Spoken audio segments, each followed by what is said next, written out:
The impact of the economic and financial crisis and the long-term vision and perspective for the European Union was the focus of debate during the EPP Group meeting here in Košice, Slovakia.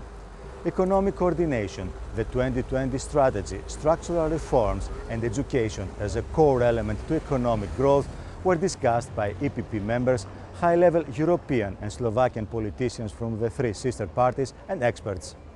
Opening the meeting, Joseph Daul, chairman of the EPP Group, underlined that it is the center-right political powers in Europe that must define the policy for moving Europe forward. We have to resist nationalism and introversion, he added. Prior to the global financial crisis, Slovakia was one of the fastest-growing economies in Europe, with growth rates up to 10.6%. But in the recent years, the economic situation in the country has deteriorated. Mikuláš Dzurinda, the ex-prime minister who led Slovakia into the European Union and enacted market reforms, now leader of the Slovak Democratic and Christian Union, SDKU, believes that populism is one of the major problems of his country and of Europe. I observe in Slovakia, and not only in Slovakia, that populism prevails. It is very easy to promise, it is very easy to spend money, it is more difficult to create money.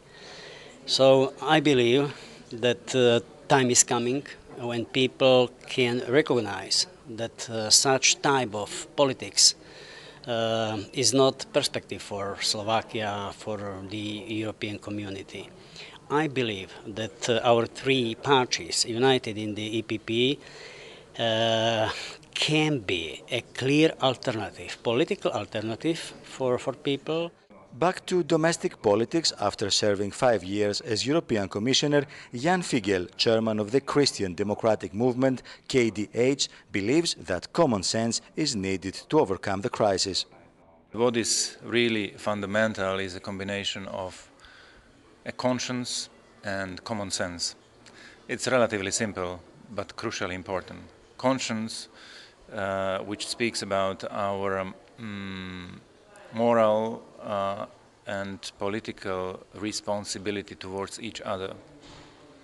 And common sense means we need to be more creative, to consume with proportionality, to have reasonable policies in all segments and sectors. For example, what is good for family is good for society.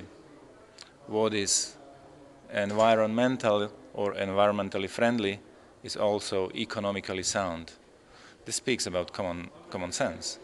According to Mr. Csaki, chairman of the party of the Hungarian coalition, the meeting in Košice sends two messages: that EPP parties have a program for overcoming the crisis and that Slovakians and Hungarians can cooperate effectively in managing problems. I think that's the best message, that the Slovaks and Hungarians in Slovakia and the Slovaks and Hungarians generally in the European Union must live together seriously, as friends, and to solve the serious problem and not to create, what is the case, for example, in Slovakia, that the current Slovakian government create sometimes some problems with some anti-Hungarian decisions and acts which were prepared and adopted by the Slovak parliament.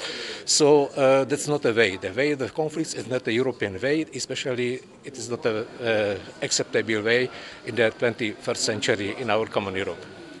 Anna Zaborska, head of the EPP Group's Slovak delegation, underlined the importance of the meeting, which took place at the eastern frontiers of the European Union in one of the poorest areas of Europe. A meeting which shows to the people of the region that they are not forgotten by European politics, but that the financial crisis makes the situation for the people in the region and elsewhere in Europe even worse. Mrs. Zaborska believes that we have to define the people who are worst affected by the crisis. We cannot generalize by saying that the economic and financial crisis affects everyone, because it is not true. The crisis affects those who have lost their jobs or their families. If we can define the consequences of the crisis, this will help us to find the best solution. For example, for this region, development of the labor market is crucial and essential to finding jobs. the current crisis is changing many things, but our basic principles remain. If we want solid economic growth with high levels of employment, we must preserve the stability of the public finances. We must preserve the independence of monetary policy to keep inflation under control. We must complete the single market, ensuring fair competition. And we have to improve the framework of economic and monetary union in order to keep public deficits under control and avoid macroeconomic imbalances inside the European Union. Thank you for watching. See you again soon.